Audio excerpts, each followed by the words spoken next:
Label पड़ेगा India. Food farmer भाई साहब ने ये कैंपेन लॉन्च किया और उसके बाद मेरे दिमाग में आइडिया है कि ये वीडियो बनाना बहुत जरूरी है, बिकॉज ऐसा नहीं है कि हमें पढ़ना नहीं आता है। Food labels are not that difficult to read, simple अंग्रेजी भाषा में लिखा होता है। और मुझे प्रॉब्लम यह है कि पढ़ तो लिया, बट अभी इस नॉलेज के बारे में हम करेंगे क्या, चलो जानते हैं ये वीडियो में। मेरा नाम है doctor Umesh Wadhwani. Food label reading सीखने से पहले 3 सेकंड का मेरा इंट्रो आएगा। फट से चैनल सब्सक्राइब करो, बेल आइकन दबाओ एंड चलो बात करते हैं फूड लेबल रीडिंग के बारे में।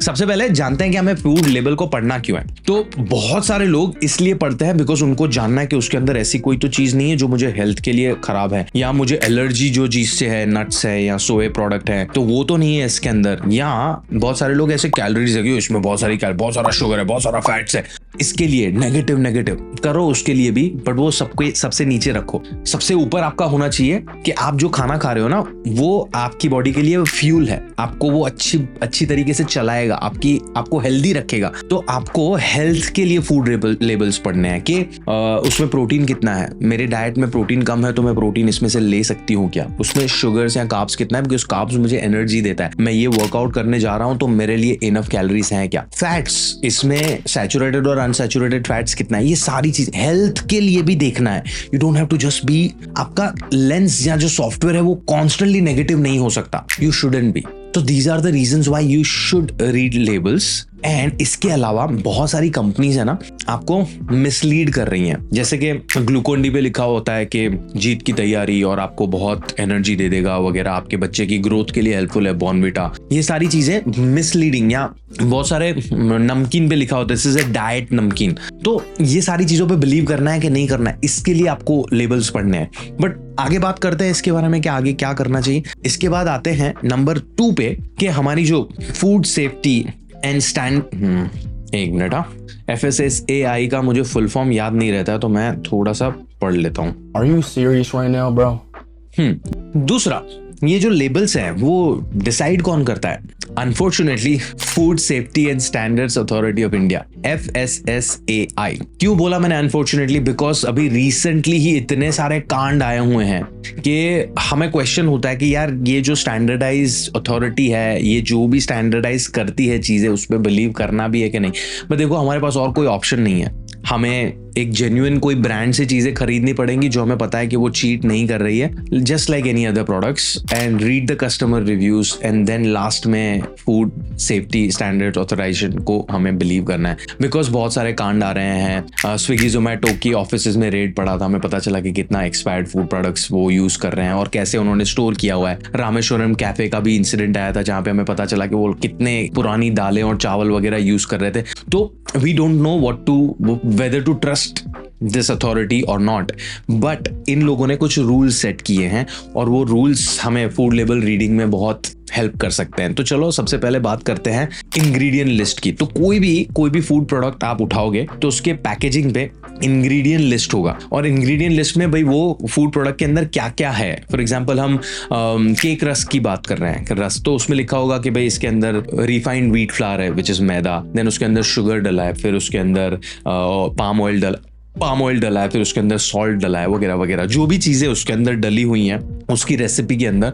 वो यहाँ पे एक इंपॉर्टेंट फैक्ट ये है कि ये जो लिस्ट है वो डिसेंडिंग ऑर्डर ऑफ क्वांटिटी में होता है, तो उसमें सबसे ज्यादा जो चीज डली होती है वो सबसे पहले लिखी होती है। तो यहाँ पे अगर लिखा है कि रिफाइंड व्हीट फ्लावर तो मैदा सबसे ज्यादा है, एंड देन लिखा है शुगर तो वो सबसे कम है, और उससे कम है, तो डिसेंडिंग ऑर्डर में वो लिस्ट होता है। देन सेकेंड रूल इज कि अगर ये FSSAI से रजिस्टर लाइक ऑथोराइज्ड है या वेरीफाइड है तो आपको उसका लोगो वहां पे दिखेगा। तो अगर कोई फूड प्रोडक्ट आप खरीद रहे हो जिसपे FSSAI का लोगो नहीं है तो वो वेरीफाइड नहीं है। बट हमने वो सेकंड पॉइंट में बात कर ली है यार कि वेरीफाइड होने के बाद भी इतने कांड हो रहे हैं, तो पता नहीं आपके लिए कितना वैलिड होने वाला है या हेल्पफुल होने वाला है। ठीक है, नेक्स्ट जाते हैं। इंग्रेडिएंट लिस्ट के बाद एक चार्ट ऐसे टेबल बना होता है विद न्यूट्रिशन ब्रेकडाउन कि भाई इसके अंदर कैलोरीज कितनी है, इसके अंदर कार्ब्स प्रोटीन्स फैट्स कितना है, इसके अंदर विटामिन मिनरल्स कितने हैं, वगैरह वगैरह वगैरह। वेरी इंपॉर्टेंट बिकॉज अगर लेट्स से आप वेट लॉस पे काम कर रहे हो या वेट गेन पे काम कर रहे हो तो आप कितनी कैलोरीज खा रहे हो उसमें से वेरी इंपॉर्टेंट। आपको आपकी जो भी दिन की कैलोरीज हैं वो एक बैलेंस डाइट में जानी चाहिए, carbs proteins fats vitamin minerals वगैरह के। तो आपको पता होना चाहिए कि आप जो खा रहे हो उसमें कितना कार्ब्स कितना प्रोटीन कितना फैट मिल रहा है। तो वो सिंपल है, वहां पे लिखा होता है कि इसके 100 ग्राम में इतना कार्ब्स है, इसके 100 ग्राम में इतना प्रोटीन है, इतना फैट्स है, वगैरह वगैरह वगैरह। तो यू कैन डिसाइड कि मेरा दिन का कार्ब्स रिक्वायरमेंट इज 250, इसमें से मुझे 30 मिल रहा है तो मेरे को 220 कहीं और से लेना है, right. So this is how you can decide. Same with protein, same with fats. यहाँ पे एक छोटा सा नॉलेज लेने की जरूरत है यहाँ पे आप लोगों को कि जो कैलोरीज हैं वो हमेशा 100 ग्राम में नहीं मेंशन होती। कार्ब्स प्रोटीन फैट्स का ब्रेकडाउन भी हमेशा 100 ग्राम में नहीं होता है। बहुत ब्रांड्स कैलोरीज पर सर्विंग लिखते हैं। पर सर्विंग का मतलब क्या है? पर सर्विंग का मतलब है कि ये पैकेट में 100 ग्राम नमकीन है बट आपको एक टाइम पे 30 ग्राम खाना चाहिए। हम सजेस्ट कर रहे हैं रेकमेंडेड सर्विंग साइज, तो वो लोग लिखते हैं 30 ग्राम में इतना कैलोरीज है, इतना कार्ब्स है, इतना प्रोटीन है, इतना फैट्स है। ये जानना बहुत जरूरी है बिकॉज आपको फॉर एग्जांपल हम चना दाल की बात कर रहे हैं और चना दाल में 30 ग्राम्स में लिखा है कि 150 कैलोरीज है ना, बट पूरा पैकेट 100 ग्राम का है। आपने सिर्फ 150 कैलोरीज पढ़ा, सोचा कि ये पूरे पैकेट में 150 कैलोरीज है। दिक्कत हो सकती है ना, बिकॉज आप 150 कैलोरी समझ के पूरा पैकेट खा सकते हो बिकॉज आपने वो पढ़ा नहीं।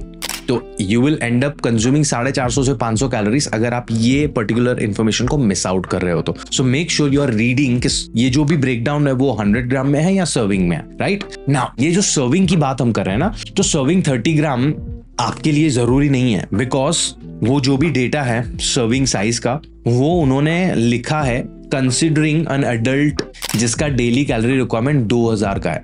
वो आपका हो भी सकता है, आपका नहीं भी हो सकता है। आपने बाकी की कैलोरीज कहां से लिए उस पे भी डिपेंड करेगा कि वो सर्विंग साइज आपके लिए है कि नहीं है, ठीक है। सर्विंग साइज का कॉन्सेप्ट मैंने इसलिए बताया so that you don't confuse between 100 gram and serving size. अपना लॉजिक लगाना है वहां पे, गणित लगाना है। Now there is another tiny point वही चार्ट के अंदर which is called DV percentage. DV का मतलब है डेली वैल्यू परसेंटेज। मतलब फॉर एग्जांपल 100 ग्राम पनीर में आपको 19 ग्राम प्रोटीन मिल रहा है, राइट, और उसके पास में लिखा होगा 10% डीवी, ठीक है। उसका मतलब यह है कि ये आपके दिन के प्रोटीन रिक्वायरमेंट का 10% पूरा कर रहा है। बट अगेन वो डीवी परसेंटेज 2000 कैलोरी जिसकी जरूरत है उसके हिसाब से लिखा गया है। आपकी कैलोरी रिक्वायरमेंट अलग हो सकती है, आपका प्रोटीन रिक्वायरमेंट अलग हो सकता है, तो वो डीवी परसेंट भी वो यूनिवर्सल नहीं है, वो आपके लिए नहीं है, आपको अपने लिए वो कैलकुलेट करना पड़ेगा। मैं सिर्फ एक्सप्लेन कर रहा हूं कि डीवी परसेंटेज का मतलब क्या होता है, ठीक है। नेक्स्ट जाते हैं, उसी के अंदर आपको माइक्रो न्यूट्रिएंट्स भी लिखे होते हैं कि विटामिन मिनरल्स कौन से क्या है। सिंपल है, आई मीन मैं इसमें ज्यादा क्या ही आपको बताऊंगा। हम विटामिन और मिनरल्स के लिए कोई एक फूड प्रोडक्ट पे निर्भर वैसे भी नहीं करते हैं। So your overall diet has to be balanced and quantified ताकि आपका विटामिन और मिनरल का सप्लाई डिमांड मीट होता रहे। फाइबर भी लिखा होता है same, you need 25 to 34 grams of fibre, तो आपको वो भी वहीं पे देखना है आपका ओवरऑल डाइट में फाइबर कहाँ जा रहा है, वहां से आप कितना ले रहे हो। You have to just check and meet the supply and demand. Carbs और फैट्स के अंदर है ना,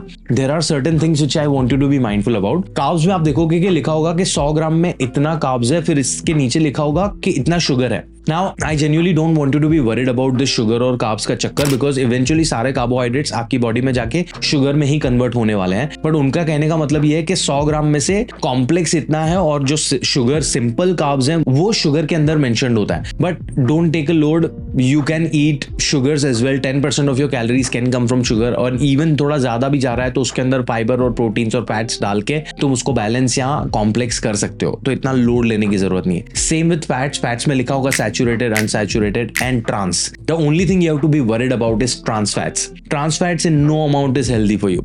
अगर आप हफ्ते में महीने में 1-2 बार खा रहे हो तो it's not going to cause you any trouble as long as तुम्हारी बाकी की लाइफस्टाइल is ठीक। बट ट्रांस फैट जिसमें जितना कम हो उतना बेहतर है। फैट्स के बारे में और डिटेल में जानना है तो मैंने एक अलग से वीडियो बनाया, प्लीज चेक दैट। बट इतना ऐसे डरने की जरूरत नहीं है, I am just trying to tell you कि ये तीनों चीजों का फर्क क्या है। सैचुरेटेड अनसैचुरेटेड दोनों हमारी बॉडी को जरूरत है, तो उन दोनों को इतना लोड लेने की जरूरत नहीं। You can consume saturated and unsaturated, depend आप बाकी का फैट कहां कहाँ से ले रहे हो, that particular food item can not decide your health और योर गोल्स, ठीक है। तो ये हो गया आपका न्यूट्रिशन ब्रेकडाउन। नेक्स्ट आते हैं नंबर गेम पे। Carbs, proteins, fats, vitamins, minerals, fibres, calories, इनके अलावा प्रेजर्वेटिव्स और एडिटिव्स का इंफॉर्मेशन भी दिया होता है पैकेजिंग पे। बहुत सारे लोग प्रेजर्वेटिव्स और एडिटिव्स से डर जाते हैं। Well, I am not saying कि आपको प्रेजर्वेटिव्स और एडिटिव्स वाला खाना रोज खाना चाहिए। जो भी इंग्रेडिएंट लिस्ट में ऐसा कोई नाम लिखा है जिसका नाम इतना डिफिकल्ट है कि उन्होंने नाम लिखना ही नहीं सही समझा, उसके जगह पे नंबर लगा दिया E305, E322 वगैरह वगैरह, तो वो वाली फूड प्रोडक्ट्स हमें मिनिमाइज करनी चाहिए, बंद नहीं करनी है, उससे डरना नहीं है। Because preservatives are there so that आपका जो भी पैकेज फूड है वो लंबी देर तक चल सके। अगर आप उसको हर दिन ओवर क्वांटिटी में नहीं खा रहे हो तो आपको वो दिक्कत नहीं देगा। पर जब भी आप फूड लेबल पढ़ रहे हो तो देखो कि प्रिजर्वेटिव्स वाला खाना आप मिनिमाइज करो। Preservatives are not bad for you if you are consuming them a few times a month and बाकी का तुम्हारा लाइफस्टाइल ठीक है तो सीधा preservatives खाने से आपको कैंसर नहीं होगा। Your overall lifestyle decides your health। Cancer है, हलवा नहीं है, ऐसे ही हो जाएगा, ठीक है। Lastly you have to be very very mindful about the claims. बहुत सारे पैकेज पे लिखा होता है हेल्दी स्नैक्स, हेल्दी डाइट, ये वो ढिमका फलाना। आपकी health quantity, quality, frequency, movement, stress management, sleep, ये सारी चीजों पे डिपेंड करता है। एक नमकीन का पैकेट वो डिसाइड नहीं कर सकता आपका खाना हेल्दी है या अनहेल्दी है, आपका फूड आइटम जो पैकेज उठा है वो हेल्दी है अनहेल्दी है, वो डिपेंड करेगा सो मेनी फैक्टर्स पे। उस पर एक वीडियो बनाया है, इसका लिंक छोड़ रहा हूँ यहाँ पे। बट कोई भी चीज को पॉजिटिवली या नेगेटिवली आंखें बंद करके बिलीव नहीं करना है। अगर किसी ने लिखा है हेल्दी डाइट नमकीन है, because health depends on so many different factors. कोई आपको डराने की ट्राई कर रहा है तो भी नहीं बिलीव करना है। कोई आपको सपने बेचने की ट्राई कर रहा है कि ये पिल खा लो, ये चाय पी लो, PCOS ठीक हो जाएगा, नहीं होगा। Shortcuts don't work with lifestyle conditions. ये था छोटा सा video on reading food labels. मैंने इस पे है ना 2 घंटे का प्रॉपर मास्टर क्लास किया हुआ है। अगर आपको डिटेल में जानना है ये सारी चीजों के बारे में तो वो मास्टर क्लास का लिंक मैं छोड़ रहा हूँ डिस्क्रिप्शन में। रजिस्टर करो, सुनो, प्री रिकॉर्डेड है, शांति से बैठ के, उसमें सारे रिसोर्सेज भी मैंने दिए हुए हैं। अगर आपको मेरी टीम के साथ 15 मिनट बैठ के फ्री कंसल्टेशन लेना है तो उसकी डिटेल भी मैंने दी हुई है डिस्क्रिप्शन के अंदर। आई होप आपको ये वीडियो हेल्पफुल लगा। If you have any questions comments में मुझसे पूछो। लाइक करो ये वीडियो, शेयर करो अपने दोस्तों के साथ। एंड याद रखो, खाने से दोस्ती करना है, डरने की जरूरत नहीं है। अपने हेल्थ का ध्यान रखना बहुत आसान है, रॉकेट साइंस नहीं है।